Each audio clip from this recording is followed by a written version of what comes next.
বগুড়া সিরাজগঞ্জ রেলপথ নির্মাণ রেলওয়ের সবচেয়ে গুরুত্বপূর্ণ প্রকল্প হিসাবে বিবেচনায় নিয়ে 2018 সালে একনেক সভায় পাশ হয় এ প্রকল্প।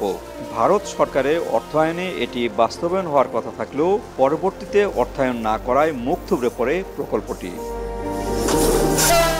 সম্প্রতি সরকার অগ্রাধিকার ভিত্তিতে এই রেলপথ বাস্তবায়নের উদ্যোগ নেয়। ইতিমধ্যে 960 একর জমি অধিগ্রহণ চলছে। এ রেল লাইন নির্মাণ হলে উত্তর জনপথের সাথে ঢাকার দূরত্ব কমবে 112 কিলোমিটার, ভ্রমণের সময় কমবে 3 থেকে 4 ঘন্টা। পিছিয়ে পড়া এই বগুড়ার মানুষকে সামনে এগিয়ে নিতে হলে যোগাযোগ ব্যবস্থায় যুগান্তকারী পদক্ষেপ নিতে হবে। রেলের পরিবহন খরচ যেহেতু কম, সেহেতু আমি মনে করি যে ওই অঞ্চলের মানুষ ঢাকা কেন্দ্রিক যারা থাকেন তাদের পণ্য সহজলভ্য হবে। যখন এই ট্রেন ব্যবস্থাটা হবে তখন আপনার হাইওয়েতে অনেক যানজট কমে যাবে, অনেক ট্রাকের সংখ্যা কমে যাবে। কারণ ট্রাকের যে মালামাল যেহেতু এখন যেটা সময় লাগতো আপনার 5-7 ঘন্টা, তাতে রিস্ক ছিল কাঁচামালের, সেটা আমাদের ট্রেনের 3.5 থেকে 4 ঘন্টার মধ্যে পৌঁছে যাবে। এই ট্রেনগুলো বগুড়া হইতে সান্তাহার, নাটোর, আজিমনগর, ঈশ্বরদী, বড়াল ব্রিজ দিয়ে ঘুরতে প্রায় 3 ঘন্টা 10 মিনিট অতিরিক্ত সময় লাগে। সেখানে যদি আমরা সিরাজগঞ্জ হয়ে সরাসরি বগুড়ায় একটা রেল লাইন স্থাপন হয় তাহলে সেখানে সময় আমাদের 3.5 ঘন্টা সময় একটু কম লাগবে। 2000 সালে বগুড়া সদর উপজেলার বগুড়া নওগাঁ আঞ্চলিক মহাসড়কের পাশে এরুলিয়া এলাকায় স্থাপন করা হয় বগুড়া বিমানবন্দর। এরপর প্রায় 2 যুগ ধরে পাইলট প্রশিক্ষণ স্কুল হিসাবে বিমান বাহিনী এই বিমানবন্দরটি ব্যবহার করছে।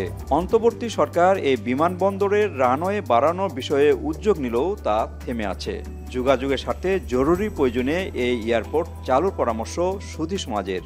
বিভিন্ন জাপানিজ, চাইনিজ পর্যটকরা যারা প্রাচীন নিদর্শনগুলো দেখতে চায়, যেমন মহস্থানগড়, বেহুলারকের বাসরগড়, তারা বাস নিয়ে আসে। কিন্তু বিমান যোগাযোগটা খুব সহজ হলে বা চালু হলে তাদের সময়টা বাঁচত এবং বগুড়ার জন্য সার্বিকভাবে উন্নয়ন হতো। বরাদ্দ আমরা পাবো কিনা জানি না, তবে আমাদের ইনশাল্লাহ আপনারা যদি আমাদের তারেক রহমান সাহেবের সবসময় নজর রয়েছে যে এখান থেকে যোগাযোগ ব্যবস্থা বিমানের হোক, এটা আমাদের প্রত্যাশা সবসময় থাকে।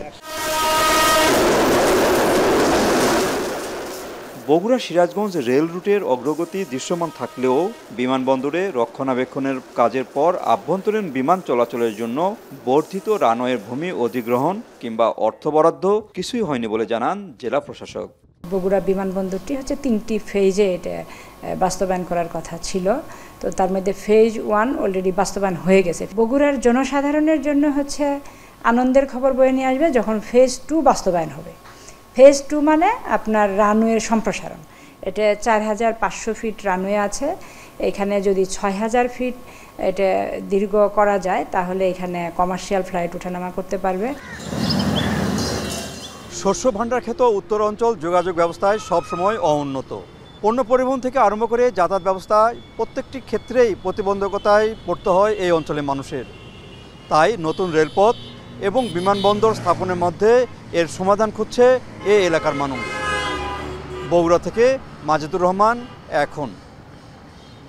4 গুণ শক্তিশালী এনজাইম ও অধিক ফেনা সমৃদ্ধ অরিক সিলভার ওয়াশ মাত্র 70 টাকায়।